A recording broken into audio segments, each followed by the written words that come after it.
It's not 50 yet, I can tell. But there's people coming. I do.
Test.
Test one.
Ladies and gentlemen, if you could just find seats.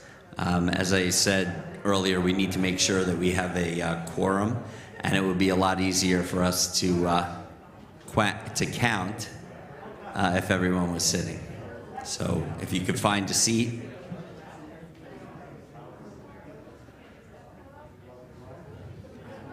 Thank you very much.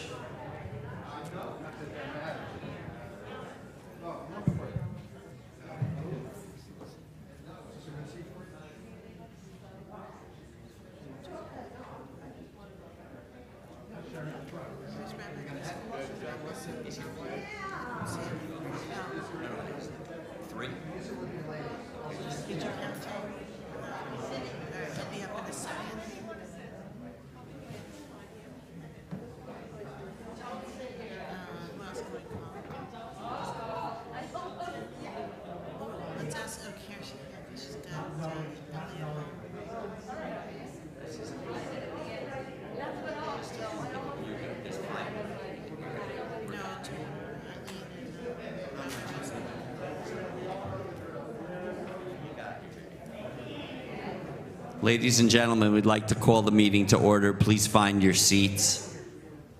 Thank you. Debbie Brzezowski, everyone. And is that? Wow. Welcome, Debbie. Good to see you.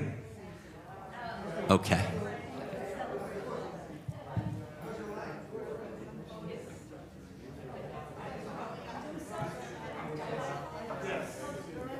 Yes, it's fine. Folks, can you please find your seats? We need everyone to sit and stay in the room so that we have a quorum for this meeting. Yeah, I know that. Okay, great. Good evening. We're going to call the congregational meeting to order.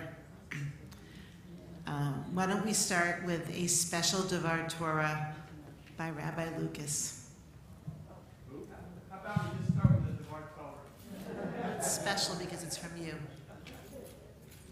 By the way, Debbie, I hope I get that kind of greeting next year when I If you would. Oh, okay. So the Torah portion for this coming Shabbat is Parshat Naso, and it opens with the counting of all the children of the Levitical families. Last week, we read about the census of all the Jewish people. And we just completed another kind of counting, which was the Omer. We've been counting every night from the second night of Passover, one after another, until Shavuot. You can tell a lot about a person based on what they count. Water, for example, is measured in the grossest terms. We don't measure it so carefully because we have a lot of it. Gasoline is measured by the tenth of the gallon. It's very precious and expensive. So what are the things that you count? Stock market, prime lending rate. Money is so very important to us. We do a lot of counting about things that have to do with money. Birthdays are important to many of us. In Judaism, though, we count different kinds of things. Birthdays, by the way, are not a very Jewish custom. What do we count? If not birthdays? Yard sites. All right. We are much clearer about what the day someone passed away than the day they were born. We can discuss this later if you're interested. We don't count people in Judaism. A census is necessary, but if you look at the Bible, you'll find that they had to bring a sin offering after the census. It's a necessary evil, but it is an evil to count people. When we have a minyan and we need 10 people to have the minyan, we don't count them. There are different customs for that. Some will say, not 1, not 2, not 3, or they'll use a verse from the Bible that has 10 words in it, Ashrei, Yoshvei, Ve'etef, and do it that way. And the reason we don't count people is because people are not things. People are, each one of us is of infinite value, and therefore can't be reduced to a single number. Only God can count people. In fact, we imagine on Yom Kippur that we pass before God as a shepherd counts his sheep. That God can do, we can't do. We count mitzvot, 613. We count blessings. Traditional Jew is supposed to recite 100 blessings every day. At the end of the Seder, there's a children's song, right? Echad mi yodea. Who knows one? And the song goes on to find things of significance for every number up until 13, right? The 13th are the midot of God, 12 the tribes of Israel, 11 the stars of Joseph's dream. By the way, I think they couldn't find anything good for 11. It's a strange number. I mean, it's the best they could come up with, the stars of Joseph's dream. 12 are the tribes of Israel, 10 are the commandments, 9 the months of pregnancy, 8 days until bris, 7 days of the week, 6 books of the Mishnah, 5 books of the Torah, 4 ancestral mothers, 3 ancestral fathers, the 2 tablets that Moses brought down from Sinai, and 1? Right, 1 is our God in the heaven and on earth. These are the things that we Jews count. Tonight at this meeting, you will hear a financial report. And very important to a shul, to count its pennies. But it's critical, in addition to knowing the cost of things, to know the value of them. Judaism is a guide to what really counts. What counts in your life? Thank you very much.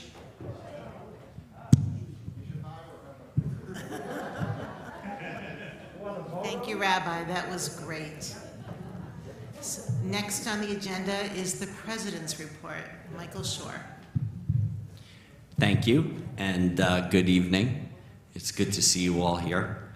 You're going to be hearing probably more from me than you're going to want to over the next few days, so I'm going to try to keep this brief. But obviously, you know, this is a very interesting time in the history of Temple Beth Shalom. This week will be bidding farewell to Rabbi Lucas as our spiritual leader, although hopefully he'll stay true to his promise and come back and visit with us, and we certainly will applaud when he does. But it's a time that is certainly bittersweet for us all. But we have some very nice events this week to look forward to, so hopefully you will be joining us. Friday night we'll be having a Friday night service and barbecue outdoors. So far we have in excess of 350 people signed up. and we would love to have more. That, I believe, starts at 6 p.m. on Friday. There's a nominal cost associated with that. On Shabbat morning, we will be having, Rabbi Lucas will be delivering the sermon. We'll be having a festive Shabbat morning service. There's a bar mitzvah? Bar mitzvah. Bat mitzvah. Bar mitzvah, that's what I thought. Okay, bar mitzvah as well. And then we'll be having a lovely kiddush afterwards. And then on Sunday evening, we'll be having our grand farewell celebration to Rabbi Lucas. If you haven't signed up yet, there's still time. You can call the office, or you can visit our website at tbsroslyn.org and make your reservation. Even if you can only come to one or two or whatever, we do want and need reservations for any of the events so that we can plan appropriately. One of the other associated things, which I mentioned yesterday morning for those of you who were here, is that we do have the Rabbi Lucas Legacy Fund. We've done a wonderful job. Rebecca Altman and Louis Naviaski have really led the charge in terms of the fundraising, but there's still time for you to donate. The purpose of this fund will be to further initiatives within the synagogue that were important to Rabbi Lucas and keep his legacy alive for many years to come. There's more details about the fund on our website, or if you have any questions, you can certainly reach out to Rebecca or to Louis. And it is absolutely not too late to place a journal ad or to donate to the fund. So please, if you haven't already done so, your participation would be appreciated. With that said, couple of items you'll hear more about, but obviously one of the issues that's on our minds and on the minds of everybody here, unfortunately, is security. You may start to see, you may have seen some changes in and around the building that are being implemented in consultation with our security consultant, Global. You will see more and more of that over the coming weeks and months as we take measures to continue to, unfortunately, harden our facility and make it as safe as we possibly can. You should be aware, obviously, that although a lot of the work that we're doing to enhance our security is paid for by some grant money that we've obtained over the course of years, that there are considerable expenses associated with this security, and you will be hearing tonight during our budget presentation that we're anticipating having to spend more next year on security and on security-related improvements, and that we're going to have to, as a result, increase some of the fees related to security that are paid by the membership. Again, just, this is really foremost on our mind. We have formed a security committee, which is being chaired by Len Bergman and Louis Bartel, to work directly with our security provider, with our executive director, Eileen Borer, and others on these initiatives. As I said, there will be a presentation tonight about the budget, and we will be voting, hopefully, to approve the synagogue's budget for 2022-23. I'd like to just say thank you to the Budget and Finance Committee, to our financial officers, Louis Naviaski, Jared Friedman, to the chair of the committee, to Morty Shaya, to our treasurer, Alan Goldstein, and to our professional staff for all the work. It takes a tremendous amount of work to put the budget together, and it's really a year-round endeavor, so thank you very much. Last thing that I will bring up for tonight is on a positive note. Although Rabbi Lucas will be retiring at the end of the week, I'm pleased to advise you that we have an agreement in principle to hire Rabbi Paul Resnick as our rabbi for an interim period of 1 year, meaning next year. for those of you who don't know, and you'll hear a little more from the Rabbinical Committee, Rabbi Resnick has 30 years of experience as the director, the development person, and all those things at Camp Ramon, the Berkshires. He subsequently has served as interim rabbi at 3 different congregations, including one in Millburn, New Jersey, the Hewlett East Rockaway Jewish Center, and right now he's finishing up his term at the Kane Street Synagogue in Brooklyn. Rabbi's here with us tonight, so hopefully after we have our meeting, he'll come in, give a little Dvar Torah, and we'll have coffee and cake afterwards, and hopefully we'll have an opportunity to meet Rabbi Resnick and get to know him. He will be with us on a full-time basis starting August 1st. So unlike most summers where we have almost exclusively lay-led services during the month of August, Rabbi Resnick will be here for several of Shabbatot, where he'll be delivering the sermon and leading services, so that'll be a nice opportunity before the high holidays come around, if you're around over the summer, to get to know Rabbi Resnick a bit better. I guess I'll stop there, and you'll hear from me again later on. Does anybody have questions of Michael? No questions for the president? Okay. Next, Eileen Bora will be giving the executive director's report. Can you all hear me so I don't have to use that? Good. Okay, perfect. So no, you cannot. Here, Eileen. Okay. Just talking through it. It is on. Okay, so it's wonderful to be able to stand in front of you now and to actually say that some of the things that I mentioned 3 months, I'm sorry, I have my back to you, that some of the things I mentioned 3 or 4 months ago are actually coming to fruition. So I'm just curious, by a show of hands, I know we send out a lot of email, whether or not anybody noticed an email that said, "Welcome to Shul Cloud," that came out the end of last week. I'm thrilled to see it. Okay. And how many of you went in and started futzing around with your portal? Okay, also very good to see. So one of the directives that I was given by Michael and the executive committee when I first came in here was, let's please get Shul Cloud working and see if we can have it do what it needs to do to capacity.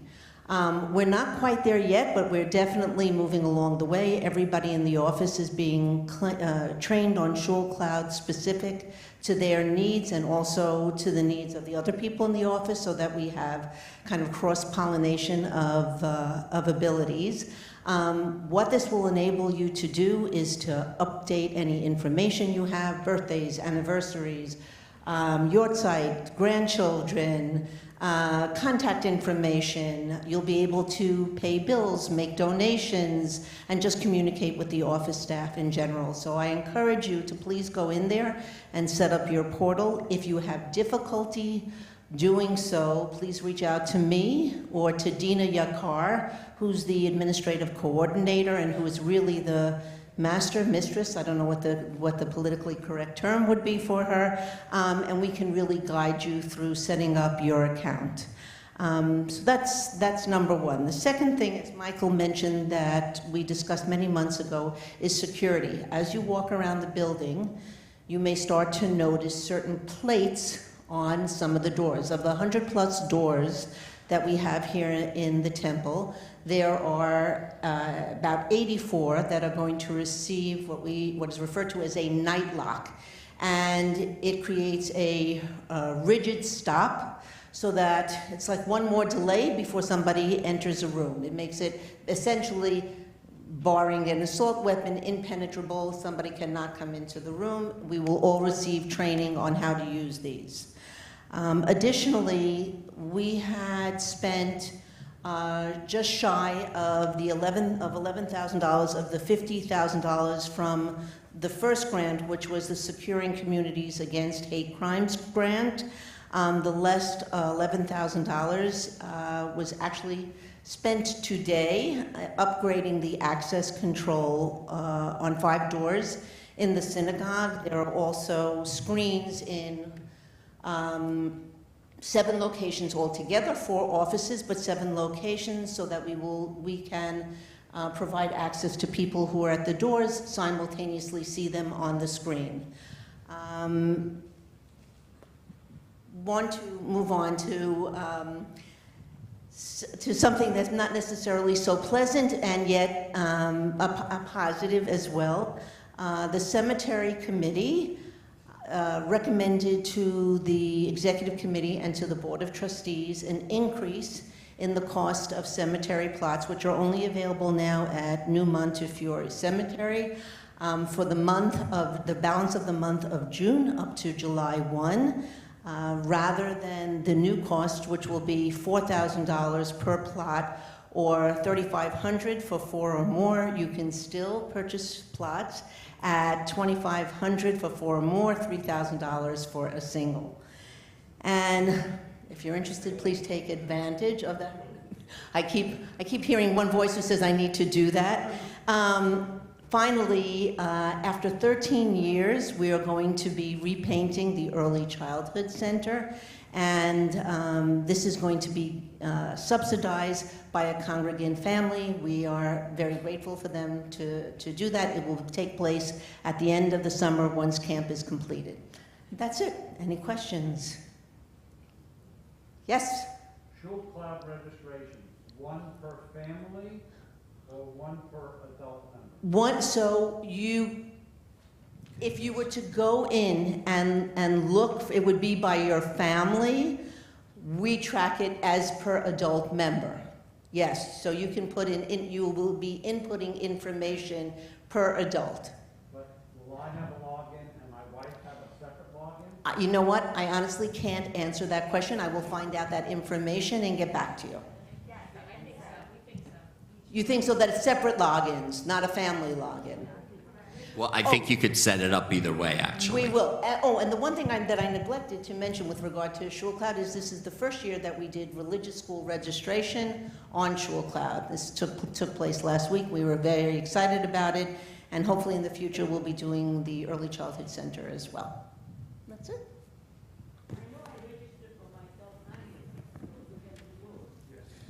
I'm sorry, Madeline? When I registered, I filled up for myself and I filled up for David. As 2 separate or as a? No, Same. you can, I believe, when you log in, right, it'll have an entry for yourself, for your spouse, partner, and actually minor children are in there as well. But each person can have their own login password. If for some reason you want to set it up that way, you can set it up that way. The one thing I just want to encourage you is, one of the really great things about Shul Cloud is that we can finally have an accurate database of demographic information about the synagogue, about the membership, excuse me. So like, we want to know your birthdays, right? Believe it or not, we don't know everybody's birthday. We want to know your anniversary. There's places in there. Put your anniversary down. Put down your yard sites. Put down those things. That helps us. It helps the office. It helps our membership committee, our programming committee. It helps everybody to know those things. What we're hoping to be able to do now with all of this really good information is tinkle you up a week or 2 before your birthday and say, hey, it's your birthday. Why don't you come sponsor the Kiddush and have an aliyah on your birthday? So seriously, it would be wonderful if everyone could enter those things so that we could reach out to you and celebrate your simchas with you and know when you might be in need for a yard site or anything like that. Thanks. Okay, next on the agenda is the election of officers and trustees for 2022 to the year 2023. How do we do that? So is somebody here who is on the, we need someone from the nominating committee to read the slate, and since there was no objection or there were no independent nominations made to the slate, then the secretary just has to cast a vote in favor of the slate. Is somebody here who is on the nominating committee? Who are you pointing to, Sandy? No. Beatrice, come on up. Does someone have the paper with the slate on it? You have it? It went out to the congregation.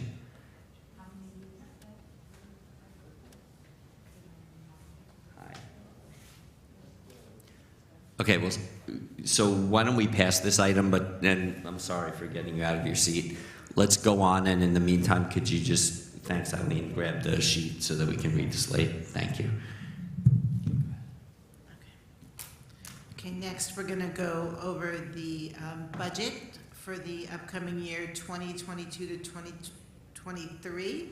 And Alan Goldstein's going to give us a presentation.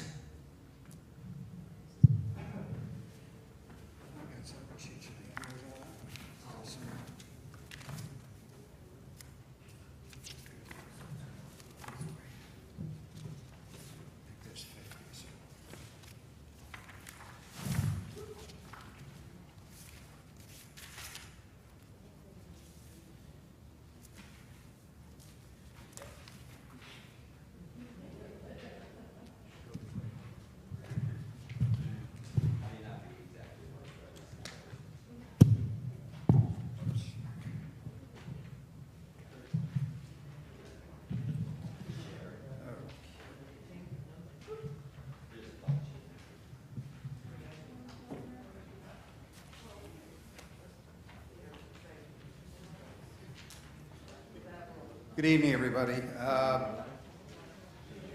Okay. Len will get some more. Good evening, everybody. I'm going to present next year's budget to you and then ask for a vote. It's part of our rules, our Constitution, that the membership has to approve the budget, has to approve spending for the fiscal year. And again, Temple Bet Shalom utilizes a fiscal year. It starts July 1st and goes through June 30th. So we're 23 days left in this current fiscal year. So what I have here is one page. It's an income. It's a summary of the income and expenses for the temple. It's got many columns, and normally I wouldn't give you a financial sheet with this many columns, but for the last couple of years with COVID, things have been very strange. So really, you got to go back to really 2019 for a normal year, and even the 2020 6/30/20 ending year that budget was done sort of on a normal basis because we didn't know how much COVID was going to affect us. But so back then in 2020, we had a budget of almost $3.8 million. Next year, we're proposing a budget of $4.1 million. So I'm looking from the second column over to the rightmost column.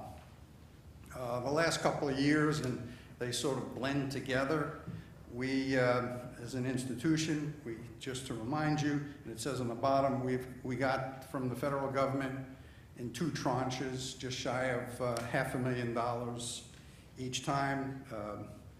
The PPP loans, we got full forgiveness in this fiscal year and last fiscal year. So we got, first they were loans, and then the government forgave. So we got $1 million of free cash over the last 2 years. And on top of that, we have applied, and we got most of the money in something called employee retention credits. That was a little bit over $100,000, and we're expecting a little bit more to come in. So with the government largesse, we were able to keep the doors open and everything else. With that said, we're going up to $4.1 million, mostly because of, and we've all been hit with this personally, because of inflation in salaries, inflation in expenses. The Budget and Finance Committee met. We do a pretty good job here of trying to keep the expenses down and nipping around the edges, but we all know every day how things cost more. One of the things that we looked at, and I just did it today actually, sort of on the back of an envelope, The rabbi used the term value, so the value that I would submit to you is we have a budget, like I said, of $4.1 million. We have some expenses that are, say, for the schools, and then the summer camp and the caterer, those equal $1.3 million.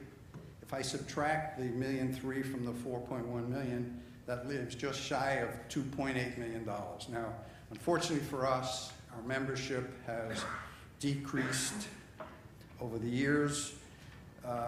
Eileen, as part of going through Shul Cloud, has gone through and looked at the membership base, and we have about 544 members that she, so many people in the audience probably remembering the number of 1,000 or 900, so now we're half that.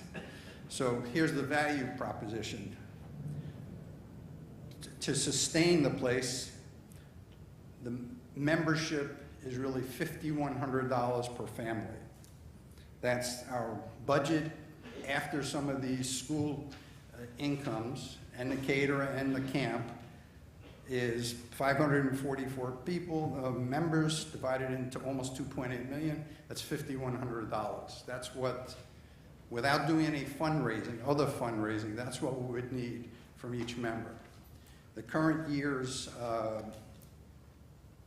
fair share, we had set this year at $26.95, so $2,700.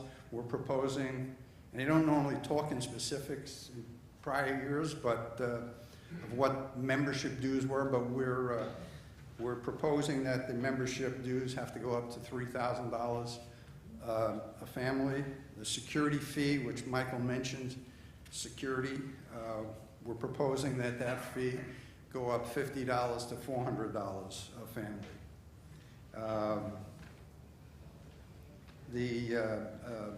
And I think the associate members, I think that's going up to $800 from the current $700, with a security fee also attached. Those are the, let me stop here. Well, one thing that I mentioned, the summer camp as a deduction, because that pays income to us. We're expecting the camp to make just shy of $300,000, or close to what it did last year, almost the same amount. But there are pressures. In fact, today they sent out a constant contact to the whole shul looking for staff, and we know the staff is going to cost us more money than what we have in the budget. Busing is probably going to cost more than what we were originally anticipating, because certainly they're going to charge, with diesel up at $6.50, $7 a gallon, they're certainly going to have a fuel surcharge on top of what we were expecting to pay. Some of the things that are on this schedule, on the income side, we have high hopes for fair share that we don't, now we're basically back to where we were in 2020, so we're hoping to stay at that rate. I see Morty is over here. He's hoping that, I'm hoping that he's going to do a fine job on the Joshua Society, because we're hoping that that is more successful than we have in the past. That's the $350,000 level. We've been at 216, 220 before 230. So he's got to get back on his feet and working with that. Let me stop here and open it up for questions.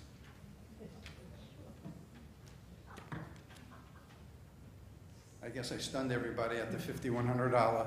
And again, just like the cemetery telling you that you're getting a bargain at $3,000 a family.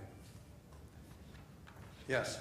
Part of the problem that about half the membership doesn't pay its full dues, and so the rest of us are subsidizing a lot of people.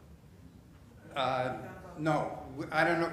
The question was, is the problem that half of the members don't pay the full fair share? First of all, it's not half. Well, if you're a single, you're paying half. Are you subsidizing them because you're a family unit? I'd say no. So we don't. Eileen has gone through all the deals and making sure that it is legitimate. You know, that if somebody can't afford, we want them to still be here. So yeah, there isn't. We're all being subsidized. Put it that way. From $5,100 to $3,000 or $2,700, that's still a subsidy, right? We do subsidize the Hebrew school. We're cutting into that. It used to be at 50%. We're now at around 40%. So there are certain things that we've always subsidized and want to continue subsidizing.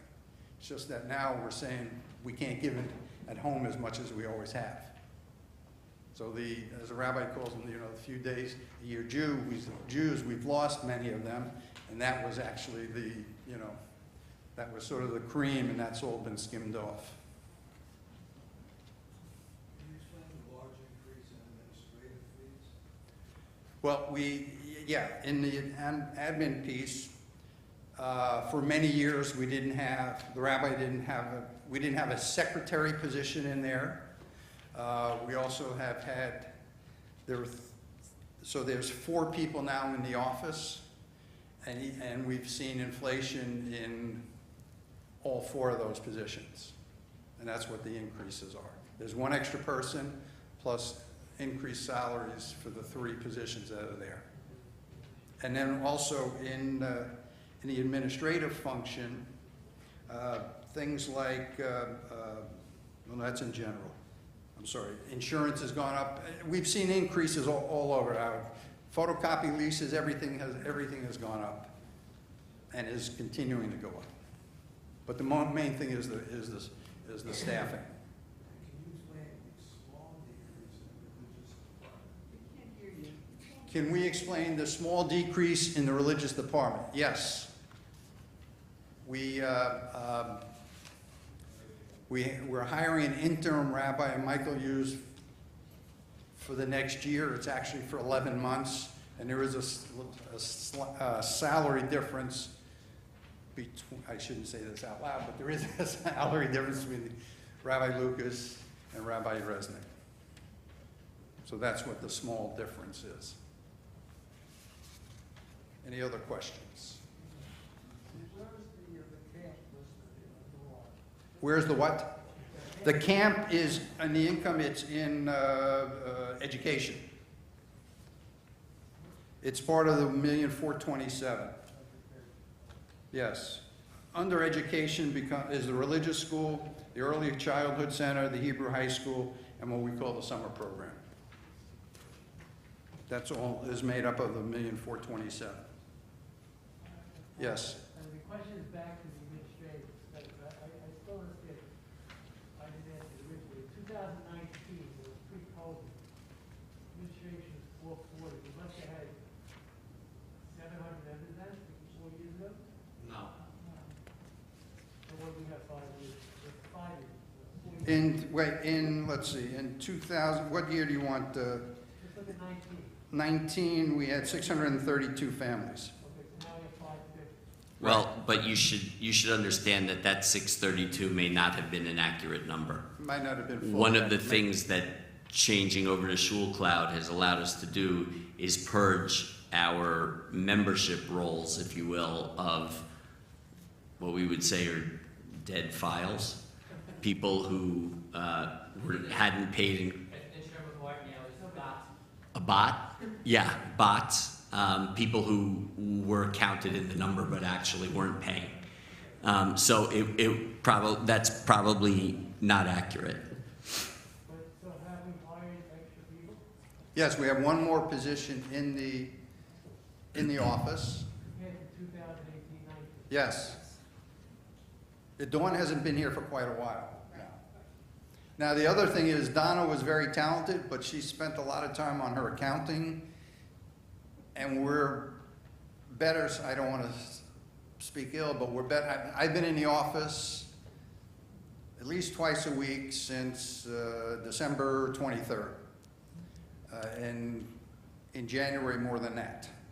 And she was good in accounting, but the accountant that we have in there now is better than Donna was as an accountant plus as an executive director.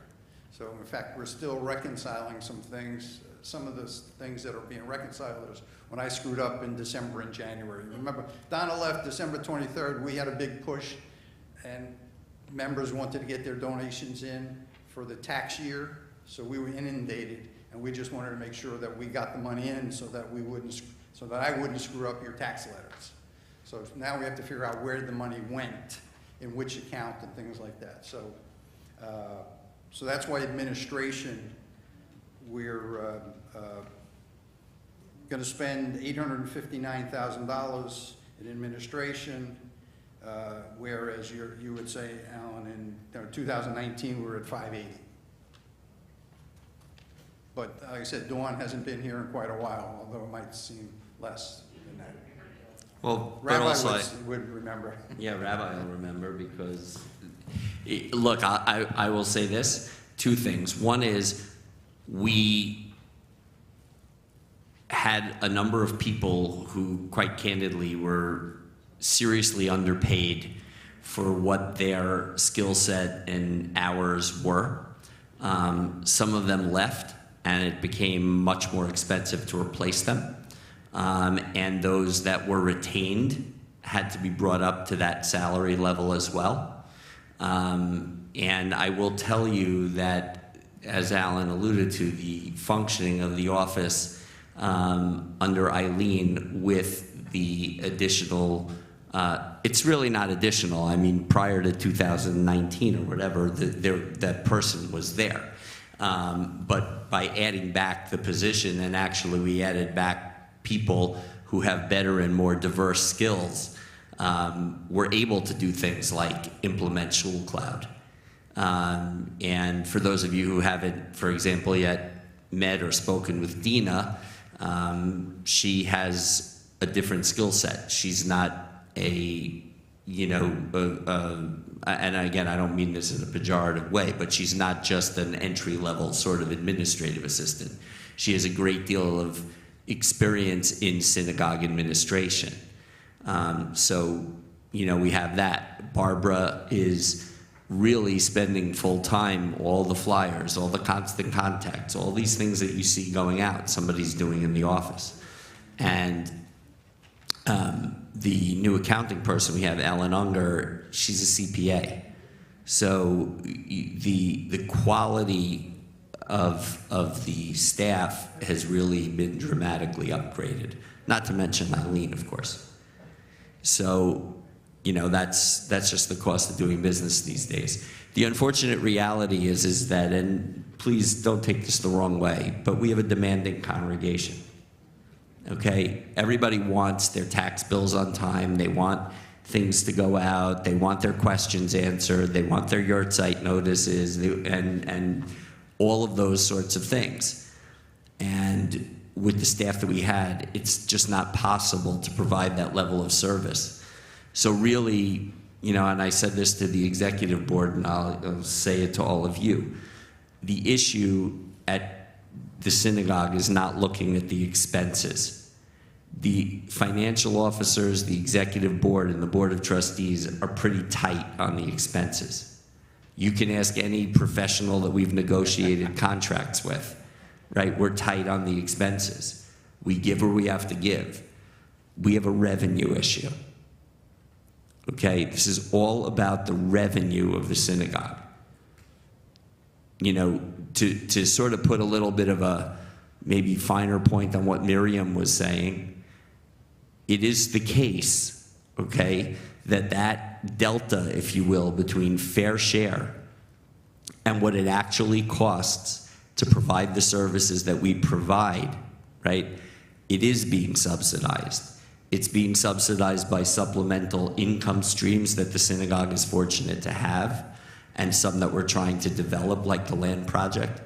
And it's subsidized by many people who are generous, who give in excess of the fair share to the Joshua Society and to fundraisers.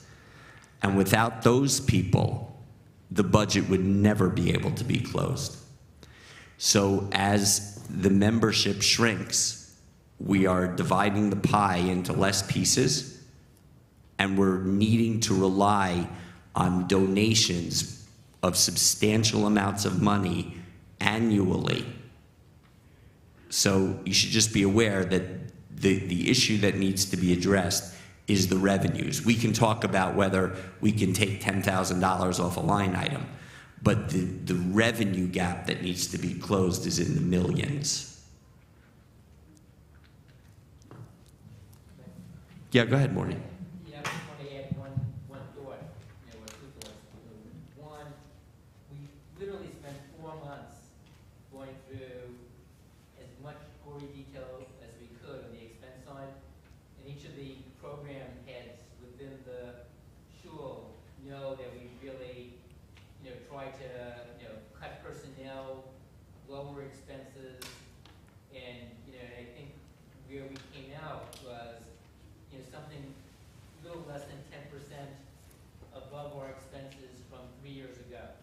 So if you go back to the last budget that we were able to put together, that was a pre-COVID budget, it would have been the June 20 year, basically, is the, the budget year that we put together. And, we're, probably something like 9–10% above that in terms of total expenses.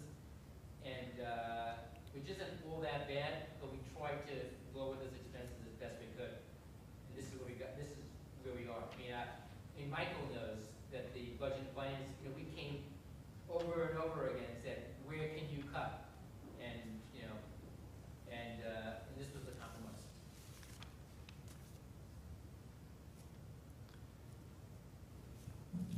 Are there any other questions? Yes. I make a motion that we adopt the budget as presented. Do I have a second? Okay, Loaz, second. okay. So can everybody why don't we make it easy? If you are in favor of adopting the budget, please raise your hand and we'll make a count. Please raise them high. High, please.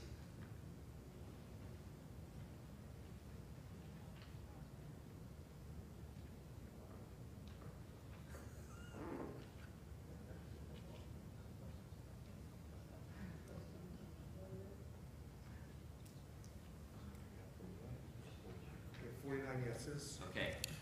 And- Put your hands down if you're a yes. And how about the nays? Can you please raise your hand? Okay. And if you're abstaining from the vote and you're a voter, can you raise your hand? Raise it high, please.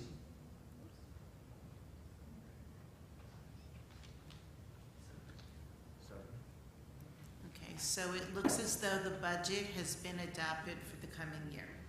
If anybody has any questions and wants to ask them privately, just contact me. Thank you, Alan. You're welcome. Thank you, everybody, for their hard work.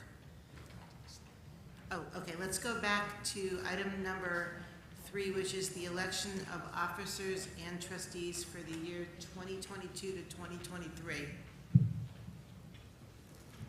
And as Beatrice makes her way up, I would just like to say thank you to the people who participated in the nominating committee. Jeff Horowitz, Betsy Landsman, Marilyn Jacques, Lamore Mann, Beatrice Carton, Michael Margulies, and Rebecca Altman. Do you have the sheet? Oh, great. Okay, so the slate of officers is President Michael Schor, Executive Vice President Debbie Dubowski, VP of Education Carrie Gordon, VP of Religious Affairs Sanford Berger, VP of Finance and Fundraising Louis Naviaski, VP of Community Engagement Rebecca Altman, VP of Administration Louis Bartel, Treasurer Alan Goldstein, Financial Secretary Jared Friedman, Secretary Leonard Bergman. The Board of Trustees with the term ending 2025, Boaz Ben Moshe, Billy Goldstein, Dana Moskowitz, Rose Warshawski, Janet Cooperman, Ronit Hakimi, Stephen Palter, Jess Drapkin, Robin Merker, and David Pollock. The Board of Trustees with a term ending 2024, Mark Fishman, Lisa Levine, Morty Shaya, Madeline Yousefzadeh, Farrah Forrest, Mark Magid, Evan Wagner, Talia Liederman, Lamore Mann, and Ellen Walk. And the Board of Trustees with the term ending 2023, Susan Brown, Stephen Kantorowitz, Gil Lipper, Jared Wasserman, Richard Feldstein, Nadine Keston, Phyllis Pellman, Pearl Halegua, Betsy Landsman, and Avi Simchai. Thank you, Beatrice. Does anybody have any questions or comments? Oh, I'm sorry. I'm just confirming that we did not receive any independent nominations for either an officer or the board, which the deadline for that, the notice was duly sent. And the deadline for that was May 20th, 2022, and no independent nominations were received. So under the procedure required by the TBS Constitution, you can ask any questions you'd like, but at that point, then our secretary, Len Bergman, will cast a vote in favor of the slate, and it will be adopted. So if anyone has any questions, comments, or whatever, by all means. Okay, so Len, you vote in favor of the slate? Yes, I vote in favor of the slate. That's cool. Yes. Kamala Harris, very cool. Okay. Okay, now we're going to go on to the Vice President's reports. Why don't we start with education? Carrie Gordon?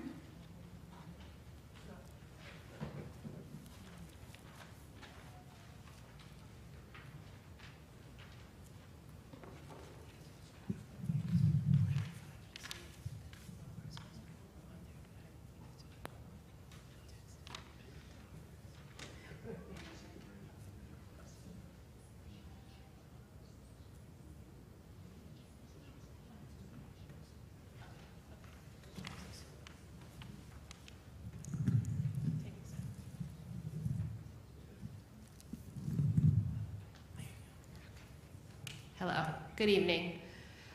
We have just about made it through another school year here at TBS.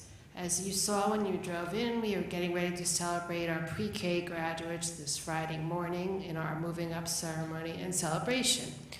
Our religious school and high school classes ended in the last few weeks as well. More than ever, I am thankful for our amazing educational staff led by Sharon Solomon, Sylvia Kogan, and Jen Schiffer, and our dedicated teaching and support staff. These past 2 years have certainly not been easy, but we've managed to weather the storms and are now deep into the process of preparing for next year. As Eileen noted, we have just launched religious school registration next year on SchulCloud, and are continuing to accept our early childhood registrations as well. Those will be converted over to SchulCloud sometime in the next couple of months. I don't really have much else to say except that I wish everyone a healthy and relaxing summer. Willing to answer any questions anyone has about any of the schools. Yep, Miriam? How is the enrollment for next year overall? The enrollment in the ECC is great. We're in around 65, give or take, which at this point is a really good number. We have 4 classes of 2-year-olds, 2 classes of 3-year-olds, and 1 class of 4-year-olds. And I think everyone knows, but I never remember from meeting to meeting, but we have a new ECC director that's starting July 1st, Kim Weinberg, who used to be a teacher in our pre-K years ago. She's coming back to lead the school. She's been working with Jen, been in the building a lot, and we're excited for her to start. Anything else? Yes, Cindy? The number was in the high 70s, I think, for the classes, plus there was some Mommy and Me and music classes and other classes, but we really rebounded the last few years, and we're continuing to go in the right direction.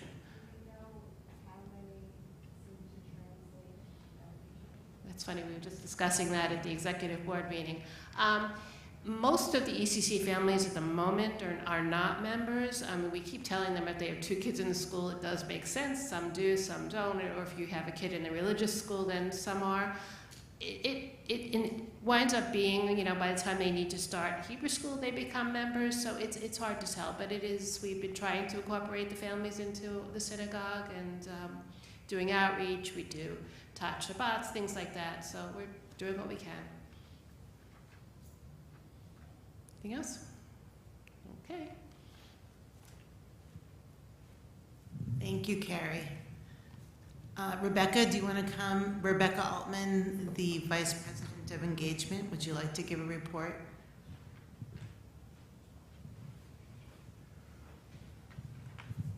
This one. Good evening. I'll be quick because I feel like every month I give the same exact report. But the good news is that every month we still have members and we still have new members coming. So one of the things we did this year, which I'm sure most of you are aware, as part of the TBS TU initiative, which we had started during COVID, was delivering packages to the homebound or to others who just, for whatever reason, couldn't get out of their house. And we did it about once a month or once every 6 weeks or so.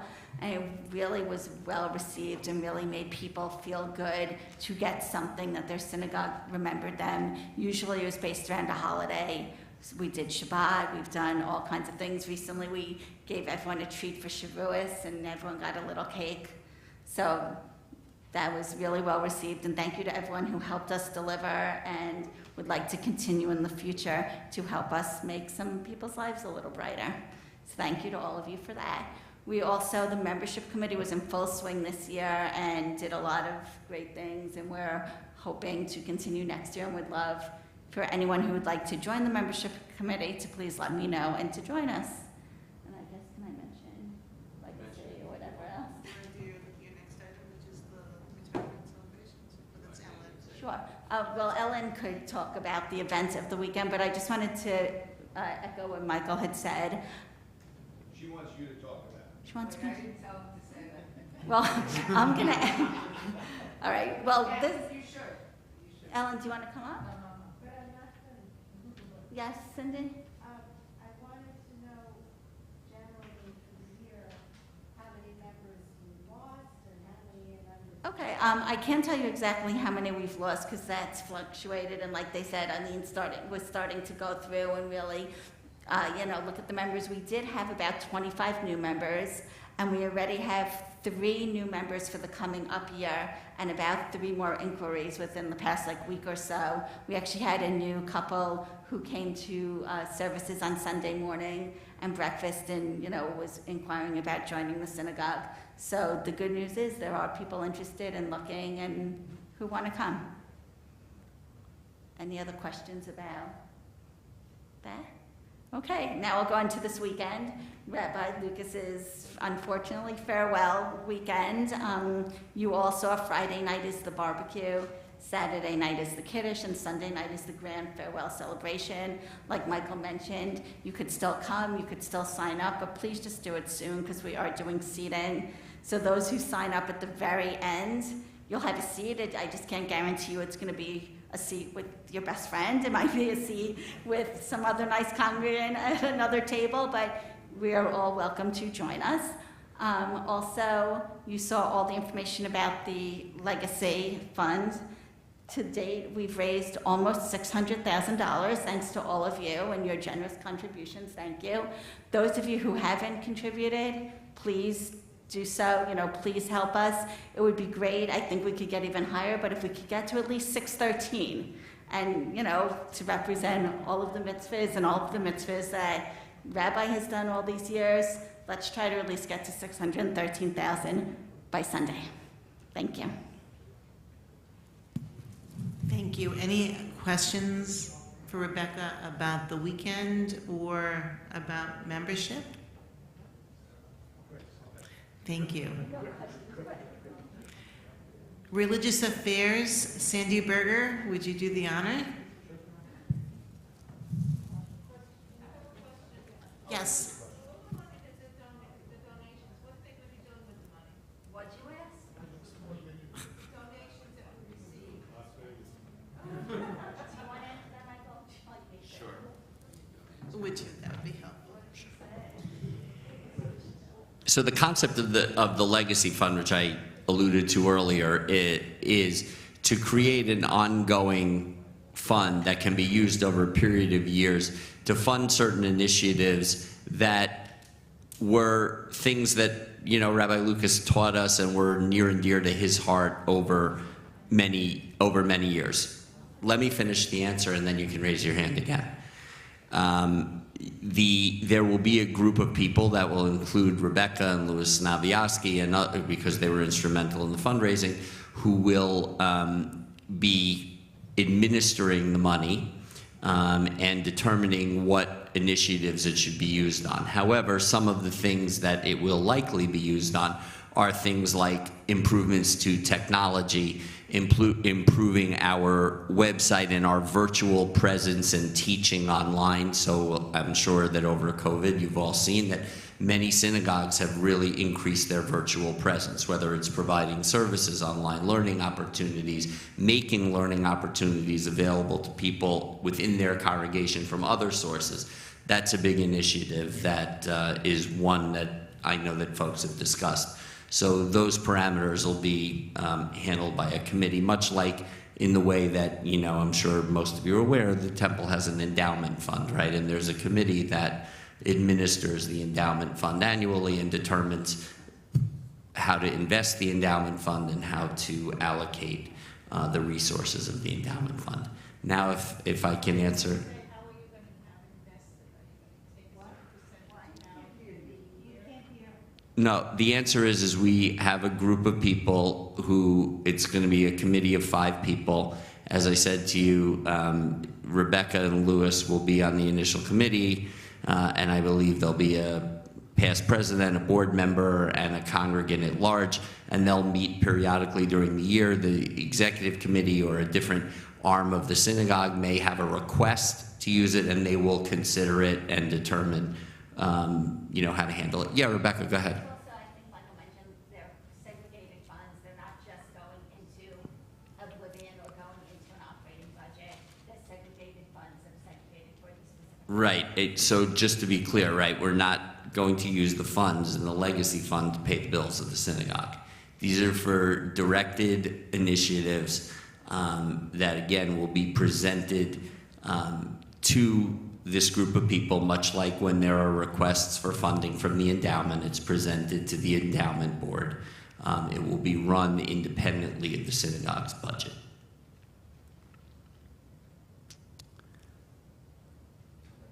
Any other questions about that?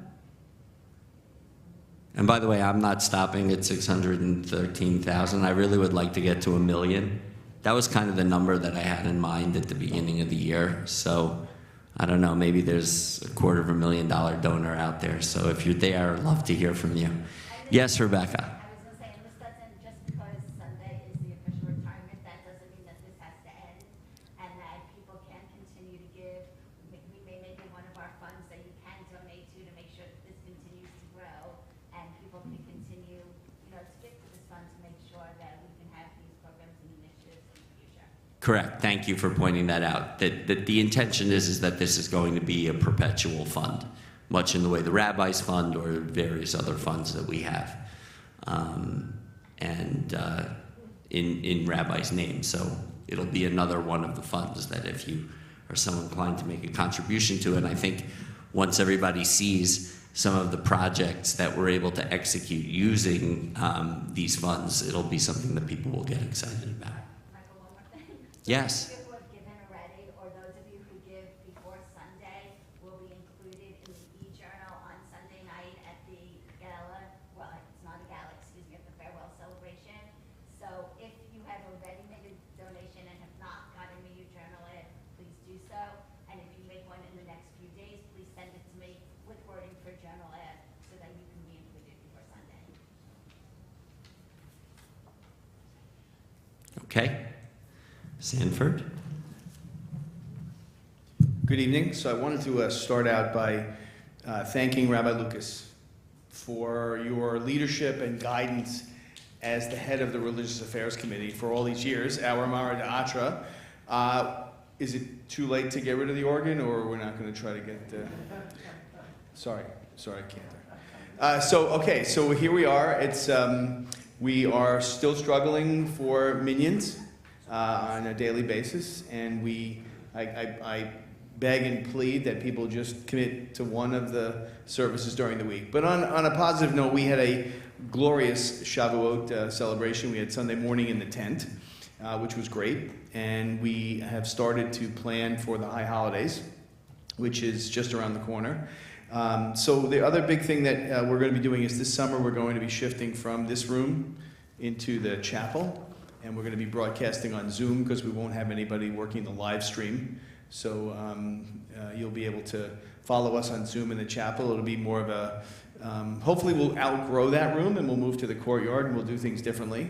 There are opportunities to lead services, to learn how to lead services. We'd like to teach people Haftarot, Torah readings. Please contact us.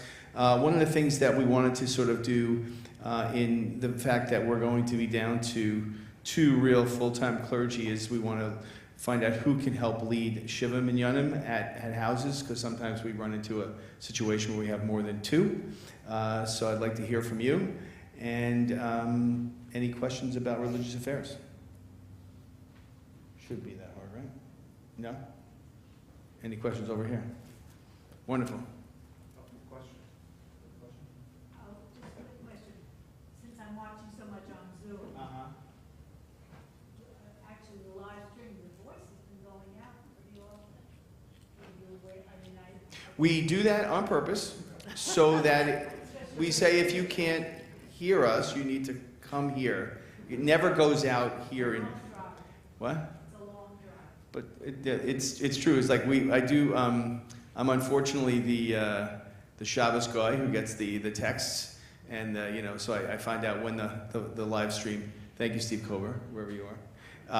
So I'm sorry about that. We do know when it happens. The guy downstairs can actually see that the feed is lost, so we know when it happens.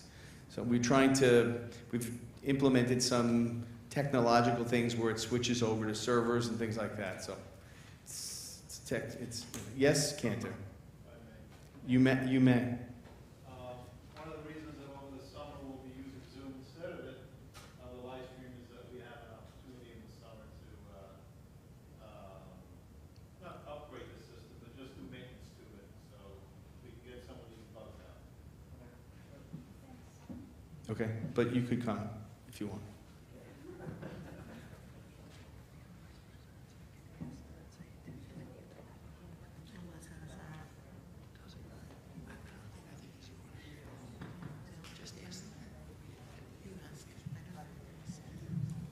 Do any of the other vice presidents have a report that they need to give or want to give? Okay, good. Are there any of the other vice presidents who you haven't heard from? I think we've pretty much covered the gamut at this point. But is there anyone that anyone else has a question of?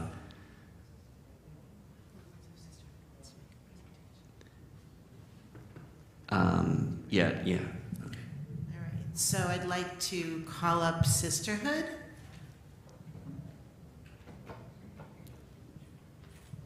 This is Rose Warshawski.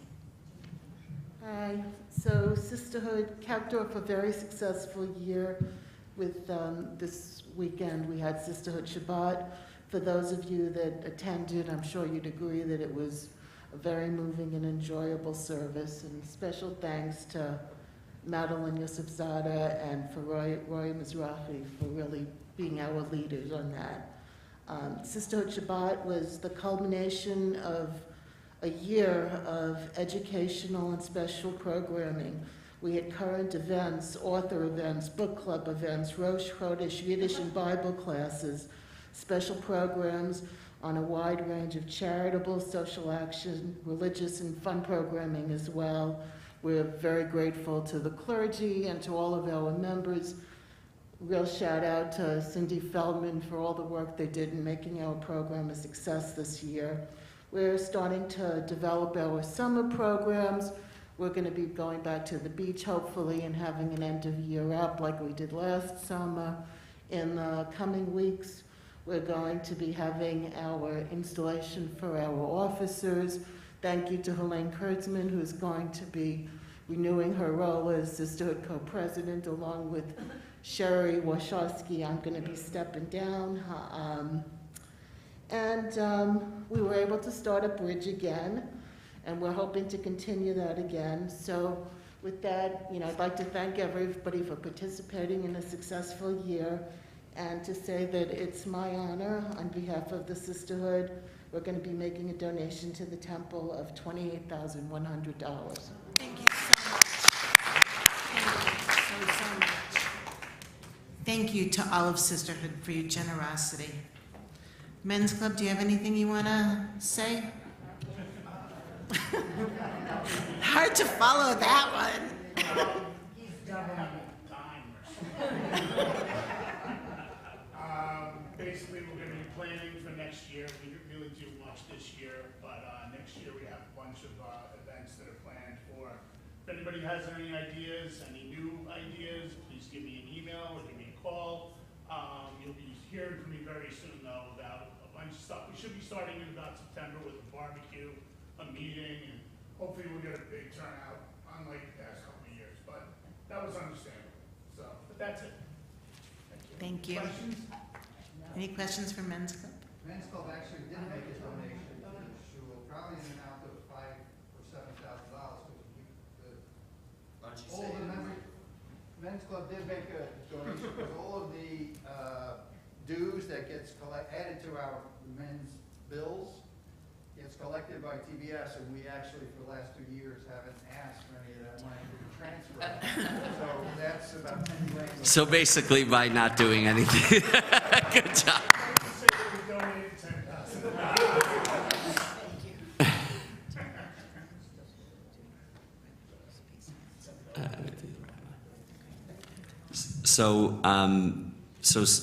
Maybe we could get Rebecca and Sandy, and Carolyn's not here, to come up and talk about the rabbi search and to bring forward hopefully the motion to retain Rabbi Resnick. So with Rebecca, and I see some of the committee members here. Avi, how are you? Hey. So happy to see you in life. We spent a lot of time on Zoom together.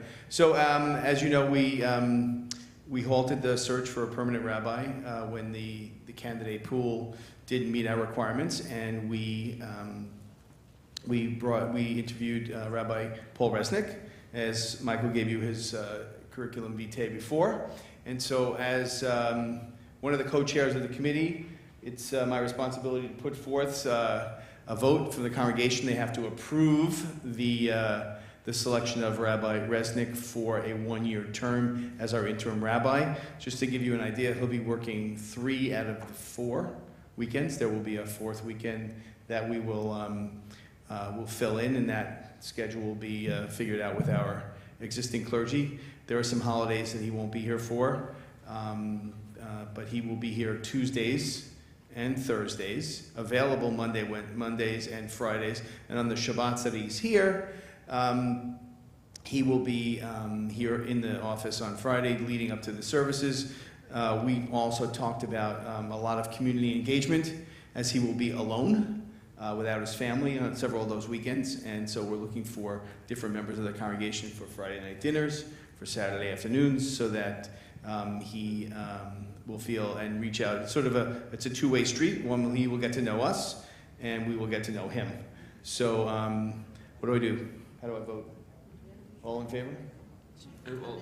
Does anyone have any questions of Sandy? Yes, Rose. So the housing situation is in flux. We have one of our members who doesn't live in the area now. They sort of live in different places, and so we're talking about their house as an option for those weekends. We're talking about potentially an apartment for him. He lives in Teaneck, and so he'll be here for the Sabbaths. Any other questions about the rabbi? Yes. So we mentioned that we're going to be hiring full time, but it's 3 out of the 4 weekends and only certain days during the week. So is that? It just sounds a little bit odd relative to full time. Well, can I answer this, if you don't mind? I think Michael wants to answer this one. Okay, it absolutely is a full-time position. It's only a question of where he's going to be. I'll ask almost anyone in this room, do you know where Rabbi Lucas is on Tuesday afternoon at 2 p.m.? Rabbi knows, but most of you probably don't. And in the world that we're living in, he will be working, he will be available. If there are funerals or other reasons for him to be present, he will be. And as far as the Shabbatot, I would hazard a guess to say that it's at least one Shabbat a month where Rabbi Rosenthal, who is still going to be with us and still be playing an extremely important role as one of our rabbis, and Cantor Barnoy will be here. So it's really not all that different than what we have now. The idea of the one Shabbat obviously is because he wants to have one Shabbat a month where he is with his family in New Jersey. Yeah. So when we said that he'll be here at certain dates, the days that he's not here, he's still available. Absolutely. Absolutely, and he may be, and again, he may actually be here on some of those days if there's a reason for him to be here, but he will be available as on a full-time basis. And you should understand that this is the same arrangement he's had in his 3 prior pulpits, which have all been 1-year interim positions. It's been a similar arrangement, and it's worked out quite well from our due diligence that we did. I think one of the other things that we have to figure out is the participation in the Hebrew school. Like, Monday night we have the Machon, so there's potential that he could, on 1 week he'll come here on a Monday, and then on a Sunday as well, so for our Hebrew schools. So just one before we do this vote thing, yes? He won't be here, I know, for the first 2 days of Passover. Actually, it's basically all of Passover. The 8 days of Passover. So I have all that information. And actually, that was sort of something that was more our idea than his, because obviously with him not living at home, it starts to become an issue of, on Passover, right, there's a lot of logistical issues with food and making sure that he has food that's kosher for Pesach and that he's hosted for Seders. It's a much more involved situation than the other holidays. Other questions? But again, it's our anticipation that Rabbi Rosenthal will be here and that Cantor will be here, so obviously we'll be amply covered. Before the vote, I just want to let you know that we the committee, will be back into the process starting in the fall and putting in the application and continuing our search. So I know we're all excited about that, right, Avi? Yeah, okay, good. Vote? Yes. Yeah, so we need someone to make a motion. Yes? Did I hear it? Yes? Okay. Does anyone second the motion? Thank you very much. Okay, so we actually need a count here. So all in favor, please put your hands up high so that we can see them.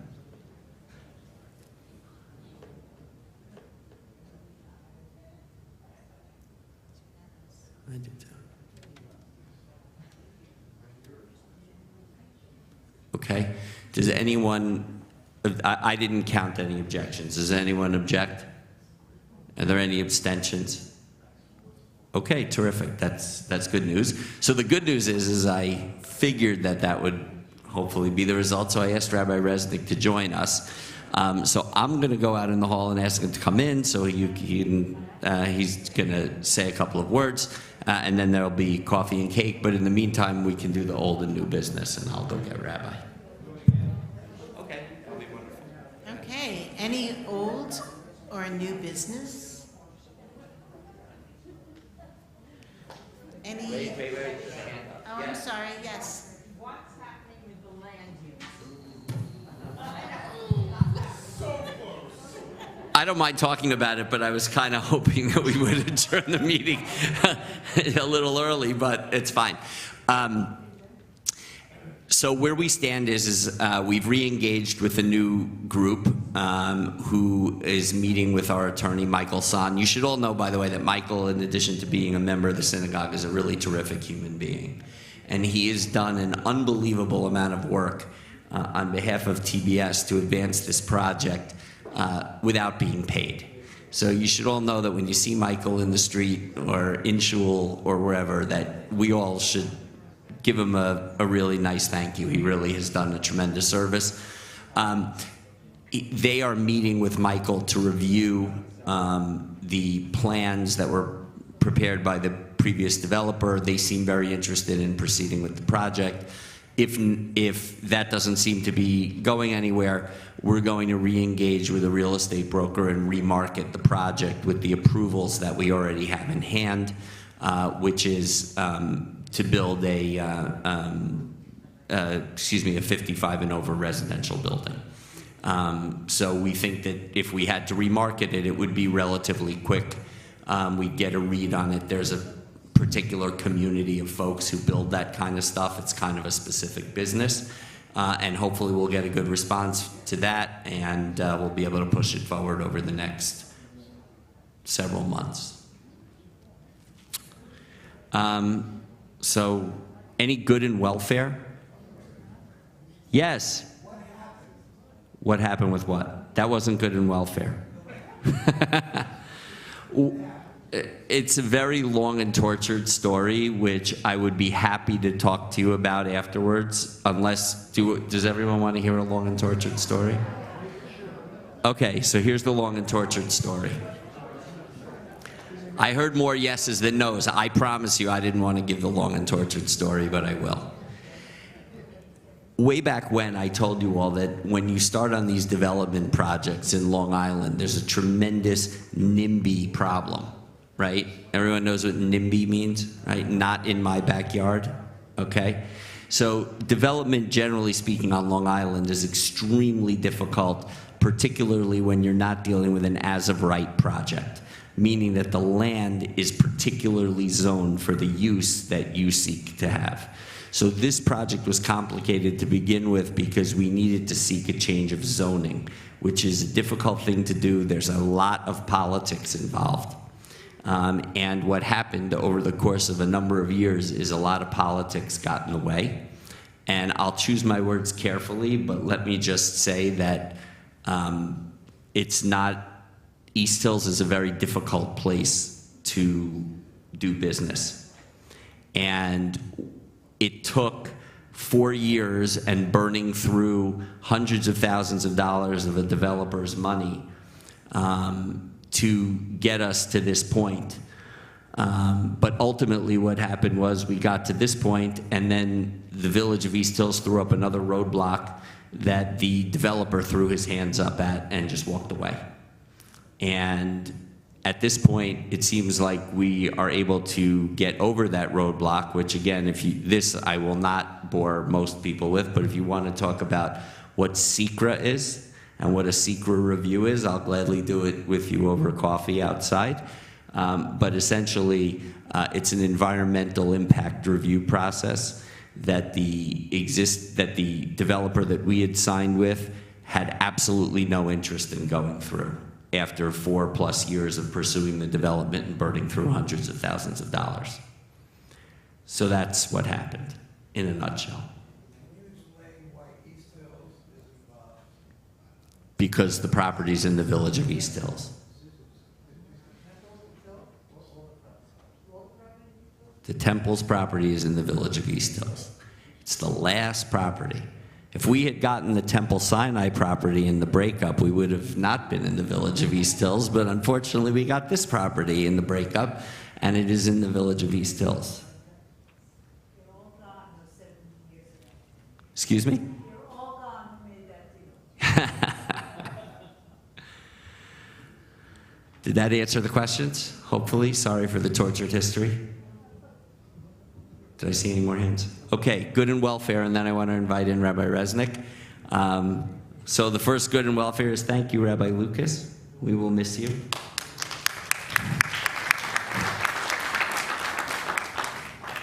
But don't be a stranger. That's the farewell, I can go now? Yeah, no, you have to give the sermon this Shabbat. After that, no.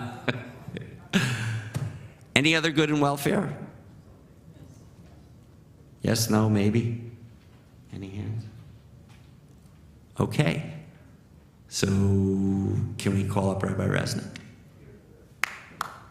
I would like to, without further ado, introduce you to Rabbi Paul Resnick. Hi, everybody. I hope when we have services, people sit more up front than in the back, but for this, it's okay. First of all, we just read in Bamidbar, and we're going to read in Naso this coming Shabbos. You should be there in Shul because it's the longest parasha. And even the way it's done here, it's still very long. But a lot of the discussion in both parshiot is about counting is about census, is about almost like voting. So I want to start off by thanking you for voting really well when you voted. So that is your connection to the Parshiot of last week and this coming week. So I come here after many years as a camp director at Camp Vermont in the Berkshires, and the many ties that have existed here over the decades of campers coming here, of talking with the Rabbi Lucas, helping to enable kids to come from the synagogue, and your Chazan sending his daughter to camp. That was a lot of my background. And when I was leaving camp, someone called me from B'nai Israel in Millburn and said, the rabbi we thought we hired or were going to hire just backed out on us. And that's been like a familiar story in a few synagogues in my life now. And would you come here? And I said to him, I said, you know, I was never a pulpit rabbi. He said, I know, but I sent all 4 kids to camp. Would you come here? And that started a new kind of stage for me. And I've really been having a lot of fun, enjoying it, coming into a community, learning about the community, and most importantly, engaging as much as possible one-on-one and hearing people's stories about why they love their synagogue. And everyone thinks their synagogue, by the way, is the best synagogue in the world, which is a good thing to think about. And to learn why you came out tonight and voted the way you did and heard lots of reports. That's a big goal of mine. The second goal is to work with an amazing team that comes to work every day to make the synagogue really function and function well, and to learn what is going well here, and to learn what might need a little tweak here or there. I am not here to make any major change. That's not the role of an interim rabbi. It might be the role for the next rabbi. But to work with them, to work with volunteer leadership. Michael, I actually knew, we knew each other when I went to college and he was still in high school, and moved to Woodmere, Long Island, where I grew up. And to work with the team, to work with volunteer leadership, to make this place even greater than it is today, which is a hard thing to do, because you have a rabbi who is leaving, at least after the Shabbos sermon, I understand, who, in doing my homework, and I don't want to embarrass him, so I'll do it really quickly, who's very much loved and has been a part of people's lives for so many years. That is a very hard act to follow. I will try my hardest to do it, and I want to just say in public that Rabbi Lucas has been tremendously helpful and encouraging me to come here, and has also said, whenever you have a question, please reach out to me. So I hope I have a great year, and I hope you have a great year working with me, taking this journey together, and most importantly, that we just enjoy and have fun as we build connections and build connections with the temple. Thank you.